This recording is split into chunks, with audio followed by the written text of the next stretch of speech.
Hello, everyone. Welcome to this episode of the Market Maven podcast. I'm your host, Sarah Dylan Jensen. I do want to give a shout out to Snohomish Podcast Network. If you haven't heard of them, definitely go check them out.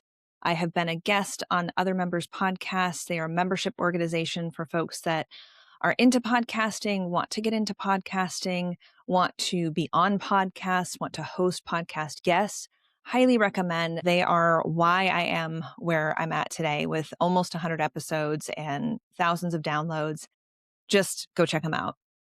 So this has been an episode that has been percolating in my mind, and there was a lot of different threads to it, but I wanted to get it down before I go on vacation in a couple of weeks and things just get crazy busy for market season.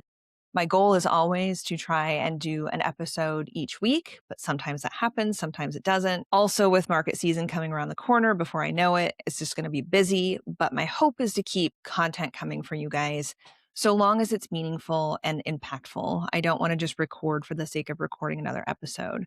So, like I said, this one has been percolating in my mind a little bit. Something has shifted lately, watching leadership show up in unexpected places. I wanted to do something about leadership and talk about leadership and what that means, but just personal life, culture, sports. Hello. For those of you not watching on video, I'm actually in my Seahawks jersey, just coming out from the Seahawks victory parade. The society, all of these things are pointing to the same truth. And I think we need to talk about leadership and what that looks like in this day and age in all of the different aspects of our life. So leadership, I want to preface this entire episode with leadership isn't always loud. Sometimes it's steady, sometimes it's symbolic, and sometimes it's extremely personal.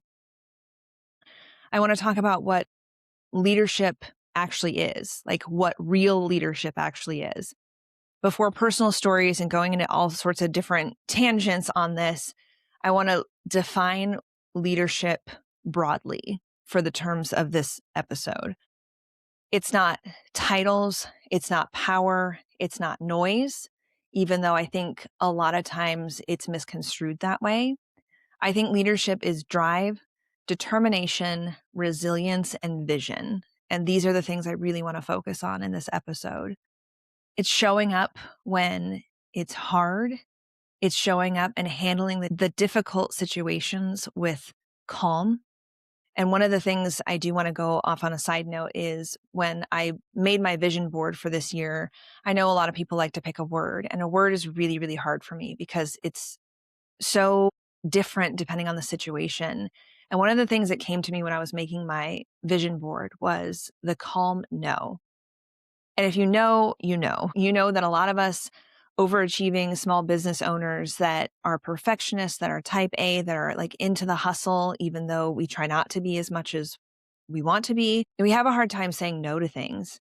And this is the year, and it actually started last year, if you know the story about the Lake Stevens Farmers Market. It's the calm no. It's not the aggressive no. It's not saying hell no or F you or anything like that. It's saying no, that's not in alignment with where I'm going right now in my leadership role. It's not where I want to put my energy and my time. Or calmly, it's not what I have space for right now. So leadership is showing up when it's hard and handling difficult situations with calm. And that might mean the calm no. It is belief before proof. It is holding that purpose when others may doubt you. And boy, howdy, have I not had that happen a lot in the last couple of years. Stanwood Farmers Market, Lake Stevens Farmers Market, situations, friendships, all of those different types of things. So real leadership to me, and what I'm focusing on in this episode, is quiet discipline. It's doing the work long before anyone notices. And sometimes leadership shows up where people least expect it.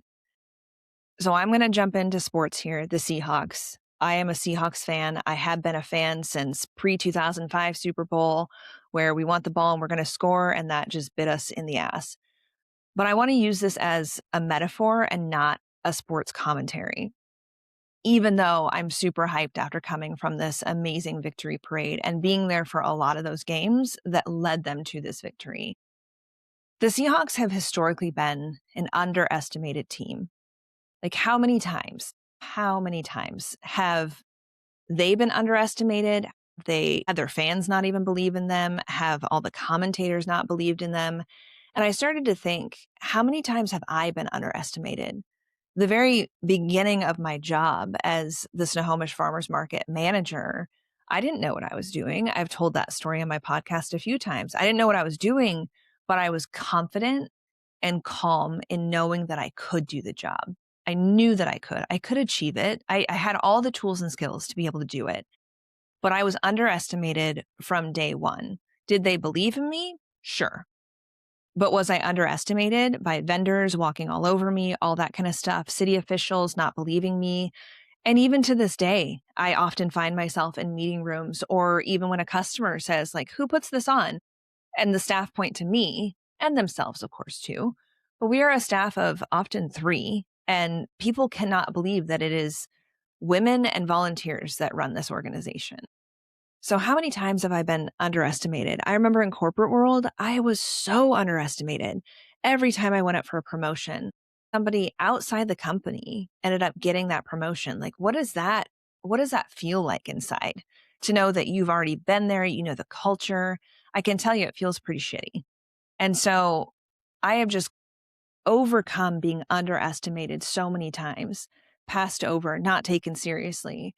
And I see that same thread in the Seahawks. I don't think anybody was expecting at the beginning of the season that we were going to be a Super Bowl team or even win should we get in. Then you put us up against the Patriots, which let's not talk about 2015. It's just a common thread. And it's not just me as a woman, as a small business owner. It is a National Football League team. It is an NFC team. It is a team that has won championships before and still comes out underestimated, passed over, not taken seriously. They're not always the favorite.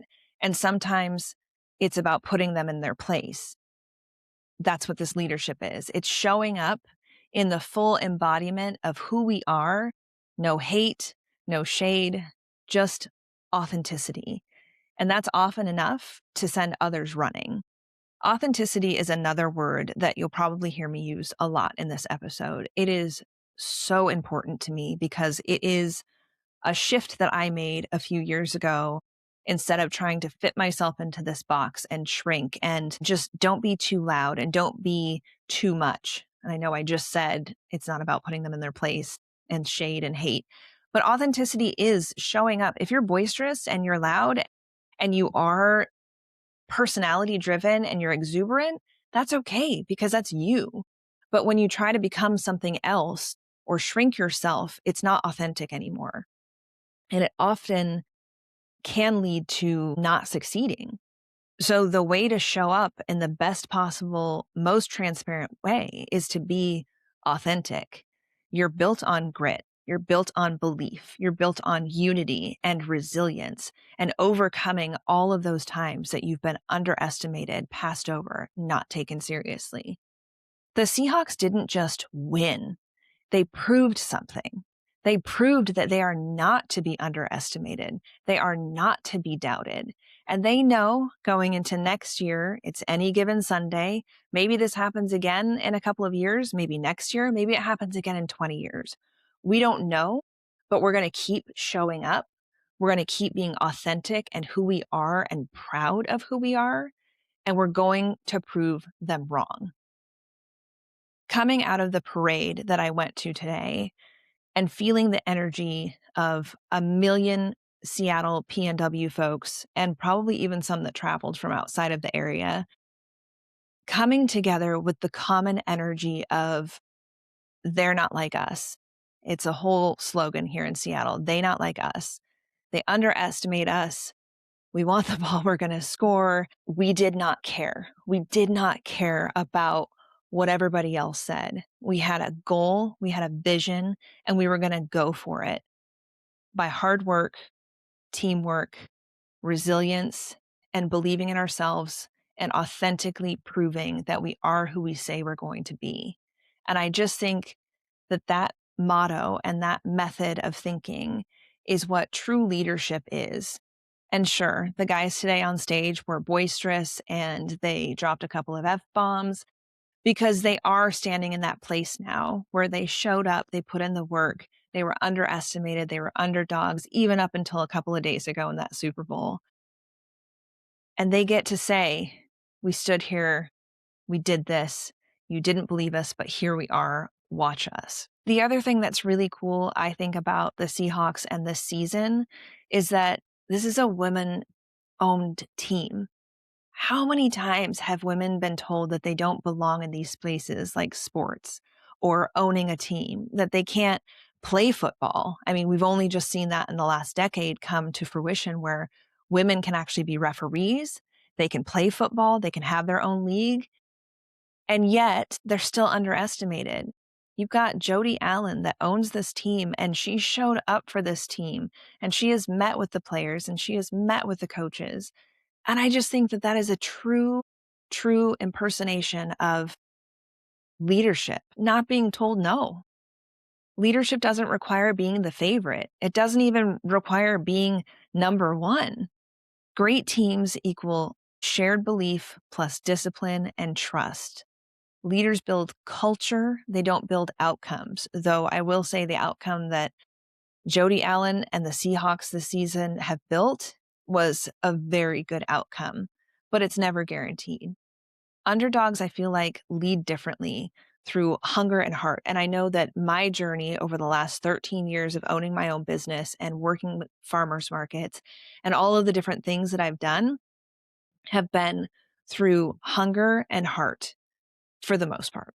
There's definitely been a couple of forks in the road where I didn't do my best because I wasn't being authentic to myself. So I just want to think about, and I want you to think about, my listener, it's not about being predicted to win. It's about refusing to quit. And if that doesn't ring true for so many small business owners, I don't really know what does. Leadership also shows up in culture, sometimes in ways that people don't fully understand. And if you don't already know which way I'm going with this, I think you could probably make a guess. Let's talk about that halftime show, the symbolism, the cultural leadership that Bad Bunny did at that halftime show. Again, an underdog. I'm not trying to get defensive here either, but the conversation, the controversy leading up to it, there were so much speculation on what is he going to do. He's got the stage. He's got the stage of millions and millions and millions of people. What will he do? And I think that there was two sides of this, at least from how we could look at it. It was he's going to go aggressive and he's going to do something that's outlandish, that's offensive, that type of a thing. Or he's not going to pay it any attention at all, which is the true meaning of leadership. I do think that there are some times where you need to get loud, you need to protest, you need to do those types of things. But Bad Bunny came in with all of this doubt and hate and shade being thrown at him, of not even being called like an American, which, hello, Puerto Rico. Yeah, we don't have to go into that tangent. But he showed up with symbolism, with authenticity, identity, representation, and meaning. There were so many Easter eggs in that halftime show. And I don't know if you watched it or not. I'm not here to judge you if you did or didn't, but damn, it made me happy. It gives me goosebumps to even think about that halftime show. I didn't understand a word of it until he actually started naming territories, but it was true art in leadership. Art as leadership, visibility matters. And all of those Easter eggs, they were so intentional and also still authentic. Culture has a way of uniting us. I was just talking about the Seahawks. That unites people. It united 1 million people in downtown Seattle today. And I didn't pass anybody that I didn't say hi to. I talked to security guards. We thanked people for being there. It really can be a warm, fuzzy feeling. It can empower everybody to feel good and feel like you're part of something that is greater than yourself. And culture can tell the truth. And I think that's what the halftime show did. It told the truth. All of those historical representations were truth. They were truth in history and just a different type of storytelling in a 17-minute halftime show. I don't think you can argue with the authenticity of it. And there wasn't a swear word that I'm aware of because I don't speak Spanish, but there wasn't offense. There was just love, connection, community. And the message towards the end was we can do more with love than we can with hate, or something like that. I didn't write it down for my show notes here. But hello, talk about empowering, talk about starting conversations, and talk about art as leadership. It was absolutely incredible. And I just want to touch on leadership using your platform intentionally. Of course, the stories sometimes that I share aren't anything worth talking about, but they're funny. They're things that make me laugh. That is part of the authentic nature of what I do share. This is my personality. This is my podcast. It's my stories on my professional Instagram page. It's okay to use your platform intentionally. Sometimes it can challenge the comfort of those that are watching it or listening to it. And I think that's okay too, because if we were never challenged, how would we ever think differently? And challenge is fantastic when you can have a civilized conversation about it and break open your scope of thinking and start looking beyond yourself. I think leadership can look like expression, pride, and voice. And we see that happening with protests and those types of things. But not all leadership looks traditional. It can still move people, though, whether it's a quote that you share that maybe isn't your own, but it moves you and you tell a story about why, or it's art as expression. I'm about to teach a class, and I'll talk about this a little bit later, so I won't go into that right now. One of my favorite parts of the performance was Bad Bunny walking with the other people, not before, not above, but with his community and his performers and his artists, and then showcasing other people. He had that stage for 17 minutes. He didn't have to share it with anybody. And yet he shared it with a couple getting married, dancers, Lady Gaga, Pedro Pascal, all of these different things, and all of the different symbolism that wasn't just about him and his Grammy or anything like that. It was about what it's like to dream, what real America looks like, immigrants doing hard jobs, working, building and owning small businesses, and doing the labor that keeps this country moving. And he did it with celebration and love. And I think that that is leadership to a T. It's not always authority. Sometimes it's influence. Sometimes it's representation. And sometimes it's just reminding people that they belong too. And I think that is so, so important. And while the world shows you these examples, life is still asking us all to lead personally. I know it's asking me to lead personally because that's what I do. And I know so many of my other small business friends are being asked and encouraged and sometimes put in a position where they have no choice but to lead personally. So that's where I want to jump into personal leadership in heavy seasons. This is a little bit of an emotional anchor, and it was one of the things that was really tying me up of how I was going to put this episode together. And I'm not going to lie, I had a little help from ChatGPT of organizing my thoughts. That's what I use ChatGPT for, is organizing my thoughts. Because as a creative, but also a type A and a recovering perfectionist, I don't want to go into a podcast just hot and heavy, crazy, no form, no rhyme or reason, and then I just start ranting like I often do in my stories. This is about my mom having cancer, watching the decline of her health, and then also seeing the loss of her autonomy over her bodily functions, her helplessness, her surrender. And then you have me on the other side of things, being the only child, the type A, the perfectionist, like I just said, wanting to control the situation. And I think one of the hardest situations that I get into myself is when I cannot control. My friends know this about me. My husband knows this about me. Surrender is not easy for me, and it is a challenge that I am constantly working on.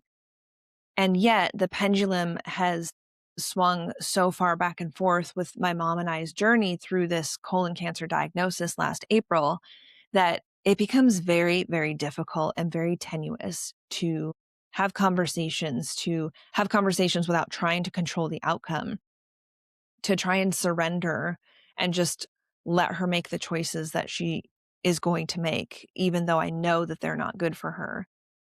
I guess this is all to say that this is leadership when I can't fix something, when I cannot control the outcome. I don't know what the next steps are. She just wrapped up chemo this past week, and I wasn't there for it because I thought we still had another one to go. That's a surrender. I can't do anything about it. So I'm not going to sit here and I'm not going to feel guilty about it. However, it's looking forward. What can I do? How do we negotiate and navigate the next steps of this? This is all a reflection, and it really helped me to look at this as a whole of leadership being just the presence, being the compassion, being strength and the rock without control, being there for 12 hours with her for chemotherapy, trying to convince her to eat. And then when she says she's not going to, stop fighting over it. I remember one of the conversations that the social worker had with me early on, I guess probably midway, because we had had several conversations. And she told me that I just had to make the choice. I had to make the choice on if this were the last time that I got to spend with my mom, this last period of time, would I want it to be over control? Would I want it to be about control? Or would I want it to be about love and connection and compassion and presence? And it's very hard for me because it's very hard for me to walk that line down the middle or even surrender to one side and say, okay, we're just going to go with compassion and presence. Because the other part of me thinks, what if we get to the end of this journey and I didn't actually try as hard as possible, whether it made her mad or sad or angry at me or not, to make sure she did her best to survive this disease. But really, it's just staying when things are hard. That's the leadership. And I know that so many people are going through hard things, especially this year, last year. It's staying when those things are hard. It is keeping it with that compassion, with the presence. I can tell all of you listeners that it was hard as hell to get up to do my work early in the morning, sometimes 4 or 5 a.m. because we had to check into the cancer center at 7:30 and then hurry up and wait. And then my mom would just either fall asleep or she'd complain the whole time. And it's just like getting out of my head and not saying, I'm here too. I sacrificed to be here too. It's almost as hard to watch, to let go of control and to surrender, to come up with things to do, to engage in conversation, especially as the cognitive function of my mother's health has also declined, partially because of chemo, partially because of other reasons that I'm not going to go into. But that's also hard, is watching that while knowing that some different choices could make this journey a lot easier, smoother, better, hopefully. But like the social worker said, you have to make that choice. And that's what true leadership is: letting go, staying when things are hard, and not controlling the outcome.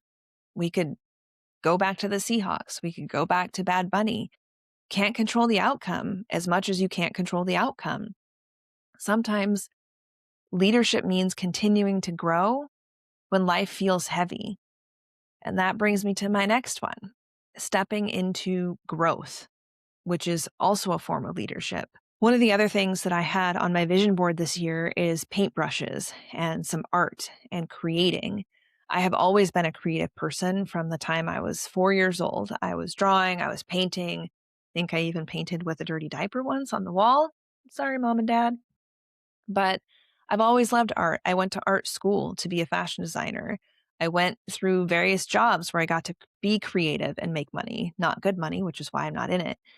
And there's a shift that has come with farmers market management and owning my own business that is creative in a different way. It's graphic design, it's brainstorming ideas, it's how to bring community together. And I love those things. I also feel like I'm missing some of that paper and paint together and mixing and drawing and all of that kind of stuff. I'm not musical, so art is the thing that I have that is more like fine arts. So I had an idea that stemmed from another leader in my community, one of my closest friends, speaking my name in a room that I was not in when she heard of somebody saying, I don't want to teach all these classes myself. I'm looking at collaboration. Jessica, my best friend, brought my name into the conversation and said, you should talk to Sarah. And so here we are. We connected. I connected with Emily of Blush and Bloom Studio in Everett, brand new small business. And I was afraid. I had never met her in person. I had heard she was a great person, but I felt fear. I was questioning myself. Who am I to be teaching a class? That's essentially what I pitched, was teaching a class based on my experience and based on a class that I had taken before that so helped me get out of my head with creating things. It's a meditative flow type practice where you just set aside some time, you do some art, you don't make it perfect. It's not about the product, and you just create. And I pitched the idea. And like I said, I'm going to be teaching a class in March. It'll be a 4 weeks session, one day a week session for 4 weeks. And it's just going to be teaching other people how to let go, how to surrender to the paint and the paper and the brushes and the pens, and doing it anyways. And I can say that even after all this time, as confident as I am, as authentic as I try to be in my everyday life, boisterous, taking up space, all of that kind of stuff, I feel like I do a pretty good job of exuding leadership in many ways. But in this case, I was very much afraid. I was doubtful. I had self-doubt. I had imposter syndrome. And yet I did it anyways, and I'm doing it anyways. And the space that's opened up in my head before even putting paintbrush to paper has been this creative opening that I've had in my head of, this would be fun. Oh, I would love to share this kind of a nugget with people. And it's really going to be about leadership with authenticity, leadership with honesty, and saying, like, I'm no expert in this. However, this is what I have experienced when I have practiced in this way. And so my hope is that the people that sign up for this class, which you can, I'll put a link in the show notes, they feel this too. And they feel empowered, because we talked about that earlier. Leadership is empowering others. It is coming together with art, with community, with happiness, with joy. And we know that joy is an act of resistance. Whatever you're resisting right now, I could think of a few things. This is all to say that leaders often move before they feel ready. They put courage over confidence. I put courage over confidence. I am a confident person, but I had to have courage to pitch this idea to somebody I had never met that affects her business, another small business, all because growth requires vulnerability.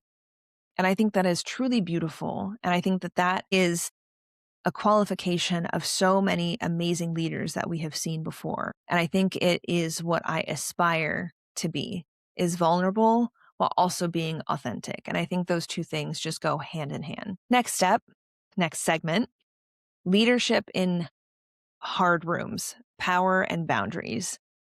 Boundaries is one of my least favorite words, because I think it has been so misused over the last few years, and a cop-out for a lot of people not doing and not showing up how they should be showing up. It's out of my boundaries. Oh, you crossed my boundaries, and just shutting down conversations without actually doing the work to have the conversations and be in hard rooms and be a leader. I had to have a meeting that I have avoided for a long time. It finally came down to something that was going to be very beneficial for the farmers market and my own personal boundaries. And while I was definitely using boundaries in the, I would say, for lack of a better term, correct way,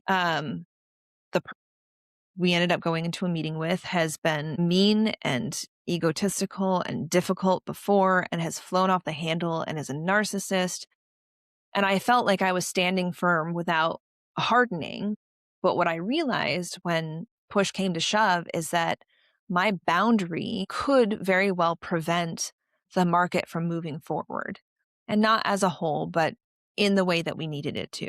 And I am trying to be vague about some of this stuff because I don't want any of it to come bite me in the ass later on. It has been previously about refusing to shrink. I don't want to shrink to be in this space with this person and have them talk to me in a way that makes me seem uneducated and not knowing what I'm doing.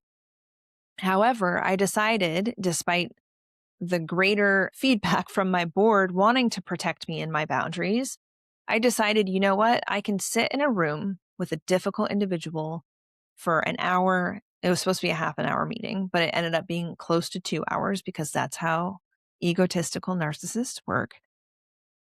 It came down to, can I sacrifice this thing to get the greater good thing, to make this person feel heard, to negotiate and refuse to shrink, all in the same thing, all in the same room. And essentially, that's exactly what happened. I coached myself before I went into this meeting and decided that I was not going to talk a lot.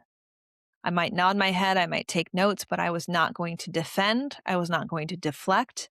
I was going to listen, all at the same time inside, thinking of my calm no from earlier and refusing to shrink. And ultimately, what I wanted to come out of this was authenticity over approval. If I showed up in this way, authentic, non-defensive, non-deflecting, and we still didn't get the approval that we were looking for, well, then I know that I showed up, I put in the work, I did the thing, I pushed my comfort level. And honestly, it's their loss at that point. So leadership is self-trust. Boundaries are leadership, even though sometimes it requires pushing past those boundaries for the greater good, even if everybody around you wants to protect you, which I so appreciate. And calm strength is power, just like the calm no is power. Lastly, I want to touch on leadership that builds others. I think that that is what I do as a farmers market executive director. We create space, we share ideas, we watch others grow, and leadership multiplies through connection. We empower others to be leaders of their own businesses.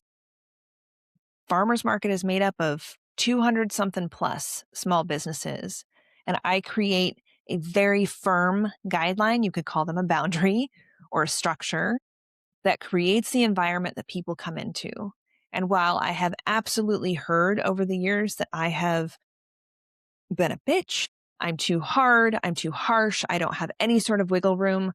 Well, let me tell you, when I first started, I let people walk all over me, like I said earlier, walk all over me. And it didn't create a better environment. It created a chaotic environment. Could you imagine if a football coach or a teacher just simply showed up and was like, yeah, do whatever you want. You're right. You totally know more than I do. The football game wouldn't happen, or it wouldn't be won. It would be chaos if you didn't have alignment and you didn't have rules, regulations, structure.